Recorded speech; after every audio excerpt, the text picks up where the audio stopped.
Hello, and welcome to the Schmidt List, the podcast for people dedicated to managing successful projects, developing impactful products, and building engaged teams. And now, here's your host, Kurt Schmidt. Hello, everyone, and welcome. While they share the same acronym, the role of the project manager and product manager are very different.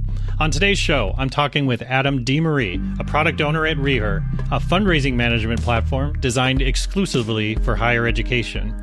If you're someone who has interest in the product manager role, this is a conversation you don't want to miss. Adam and I talk about all the things he had to learn and, more importantly, unlearn in order to make the move into product management. And stick around to the end of the show for a special announcement. And now, here's my conversation with Adam. I hope you enjoy it. Hello, Adam, and welcome to the Schmidt List. Thanks, Kurt. Today, I wanted to talk specifically to you a bit about you transitioned from a project management role to a product management role over the years. Yes, I did. Specifically, you were in a project management role in custom software development, and you've moved over to a product manager for a product company in the past year. And then I wanted to talk a bit about how that transition's been. What are some of the things that you had to learn? What are some of the things you had to unlearn? But before we jump into all that, Right. Tell me a bit about how you landed where you're at now. How did you get into doing what you're doing?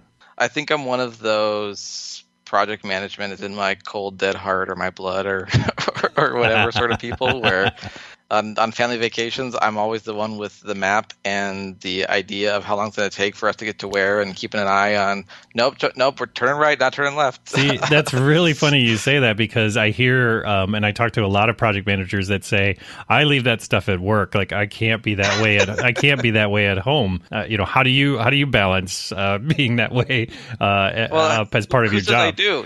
You don't know that I actually get that balance right. I got it. Well, I benefit of the doubt and all that. Trying to make a plan all the time for everything. Mm-hmm. There are absolutely moments where I say to my wife, I want you just to make the call. I don't have to be involved in the decision of where we're going. Doesn't matter. I am happy to be along for the ride on this one. That's good. And I think it's funny because I think that's actually kind of part of why I ended up in more of a product ownership role instead of the project management role that I had been in, because the demands in that way are a little different. And I think that it's an interesting role because I get to have that sort of influence and say and kind of solve those problems, but without having to be the one responsible for all the little details and all every little aspect of, will this ticket get done in this sprint as projected on exactly this estimate, or where are we tracking against this thing or that thing? It's a little bit higher level. Sure, but you said thing is something that comes natural to you, though. I kind of started my career, fell into a job with nonprofits that was interesting and fun. They weren't charities. It was more kind of a first job out of college place, and was a good experience, especially with the web team there. I got the chance to work with some really smart guys who basically didn't have anyone there to translate for them. So when I came along and I knew enough to be able to help translate for my fellow coworkers who weren't on the web team, I kind of became the de facto project manager without even knowing what that title was. Like I remember very clearly asking the head of the web team when I left that job, I was moving, I said, could I be a project manager? What is that? And he was like, yeah, you could do that. And so ended up moving cities, taking a chance on a new career, and got a project management job working for a custom software development company. Spent 5 years doing that, and that's where I basically, with a lot of help from you, Kurt, figured out how to actually do this job. And what it means to be a project manager in name, taking those kind of natural tendencies and making them successful. One of the things that I've talked to a number of people that have either attempted or made the transition to product manager or product owner, the title changes depending on where you're at, but people that have moved from design to product manager, people that have moved from project management to product manager. And one of the things I've heard from some of those people, to go back to something you said earlier, is that impulse to act. And I've heard from some other product managers that that's one thing that they had to suppress a bit because they had to be a bit more strategic in their decisions. They had to allow a little bit more space for creativity and maybe checking more statistics or analytics or things like that in order to make those decisions where, as a project manager, 2 + 2 = 4, which means we're going over budget. But for a product manager, It's a different sort of impulse. Could you talk a bit about your experience with that? My specific role now is I am a product owner in what is pretty close to the true Scrum sense of what that title would entail, meaning that my primary job, and I do some Scrum Mastery stuff too, because again, I can't help it, is to make sure to bring the development team ready work, meaning taking stuff out of the backlog, grooming it, getting it ready to go, making sure it has all the details, then building sprints along the way in that, prioritizing work, all those things.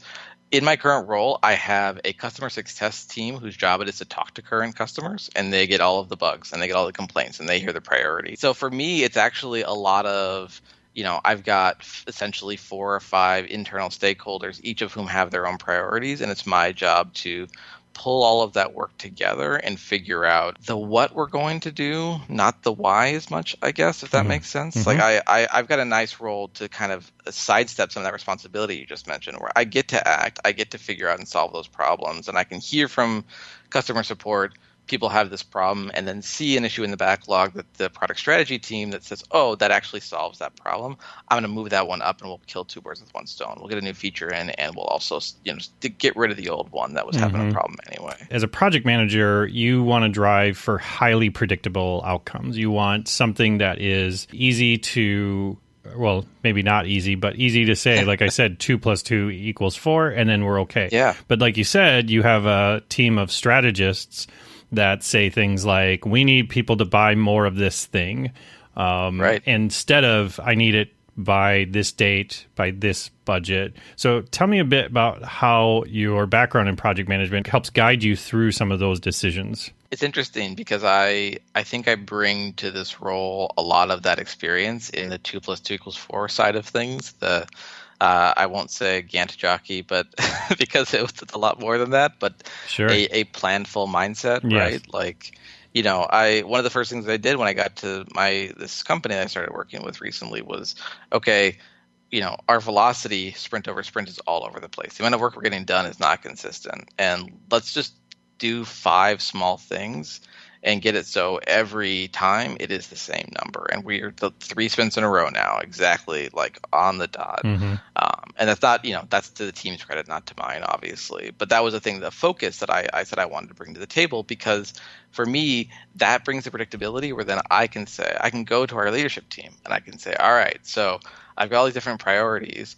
What's your ideal makeup? Where do you want to invest your resources? Do you want to spend all your time getting every bug fixed? Because the thing that I'm working with is this huge platform. We're always going to have more bugs. We're never going to get to be totally bug free.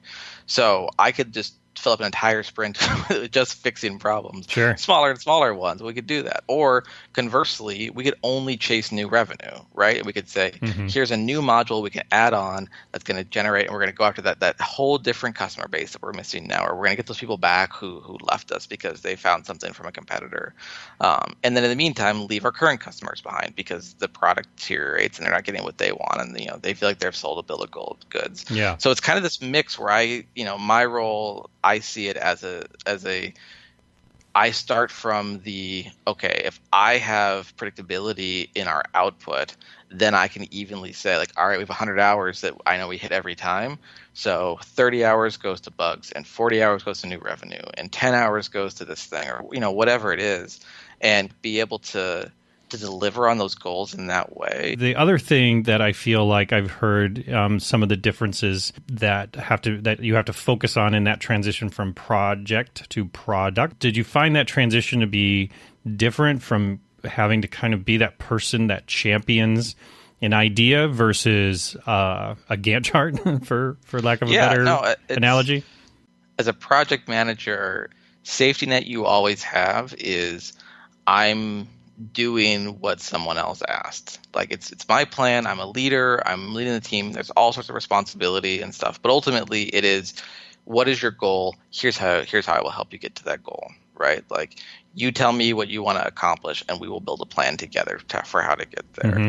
But if I know at one point, Kurt, you added to a contract that I used a lot, a line that said, if the thing that I build for you is not successful in terms of your business, that's not my fault, right? Like that's kind of the core tenet of especially the work we were doing in this kind of custom software work, where I'm helping to achieve what you're asking me to do, but you are asking me to do it, and I'm just telling you, here's how we get to that goal. In product, it's very different, where it is much more about, okay, what should we do? It's less about the how and more about the what. Yeah. And for me, that transition came about in a couple of. I kind of see it every day, right? But I think the thing that's most stark for me, I think about being a project manager and what does that job actually mean? And there's like a dozen or more responsibilities, and every company does it differently anyway. So you could have any one of those, or maybe all of them, depending on how bad your job is, right? Yeah. And the one that gets like pulled out more and more of me now in this product ownership role is the creative problem solving for, okay, we have this idea or this solution, but it doesn't quite work. And how should we bring it together? Again, with custom software, I want to deliver a product that is unassailable, that you feel like is exactly what you want. And I gave it to you, and there's a little bit defensive and a little bit proactive. I want to make sure that every nook and cranny is perfect. When you're building something, especially from an MVP sort of approach, instead you're thinking, where's the best time to spend these 4 hours we've got? Should I add this new feature that maybe is going to get more customers or improve the experience, or should I make the columns line up perfectly? Right? Like, and especially even how big the products that I work on, I am seeing bugs that are real bugs that in my PM heart is like, I got to fix that. That's a priority 4. We got to find a way to do that. And I'm realizing, like, that'll never be a priority for us, and that's okay. We're not going to lose a customer over that. It's something that we can tolerate overall. But again, it feels different. It feels weird, right? I'm not completing the project. It's not ever done. Right. Project managers really own delivery, but you own a release. Right. Can you talk to me a little bit about the differences between those? Maybe if I'm a project manager, I'm interested in product management. What are some of those differences in understanding? So at delivery of a project, we have satisfied the goals of this thing. We can check off all the acceptance criteria. We can go through with this line by line and say, I delivered on what you've asked for. We mark it complete in our tool, and we close it out, and we close out all the work, and we move on, and we start a brand new one. Right. A release on a product is an incremental improvement or an iterative improvement, even depending on how you approach it. Like, it is more about in what order should we do these things? What is our priority, and where do we want to go with it? I had an interesting conversation, a week ago now, where we had a release ready to go out, and we found a bug. We found a bug an hour before we were going to hit the big button to send it out. And it was non-breaking. But it was there, and it was like, okay, I've got this new feature set ready to go, along with a dozen other bugs that were unrelated that we were fixing for customers, and we might have we maybe can fix that in the next hour, maybe not. Do I hold up the whole thing or not? If with a project, you don't deliver until the work is done. So I would call the client and I would say, well, give me an extra hour, we'll get that figured out. With this, it was like, you know what? I think the value we gain by improving the product today, it's 10 steps forward, 1 step back. We can do a hotfix release tomorrow and get that little bug knocked out. And what's the impact of that? Or is the impact such that it's not worth it, right? It's kind of that, it's a very different way of thinking. And I think for project managers who are interested in making that shift, it's asking yourself the question of, what is it that gives you satisfaction? Is it being able to see the thing launch?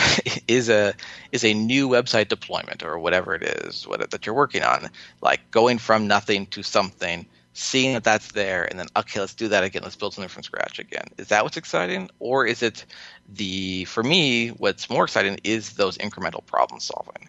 It is that finding ways to subtly improve the thing, to bring together ideas into what we have now and kind of grow the thing along the way. That for me is more fulfilling in the long run, because I can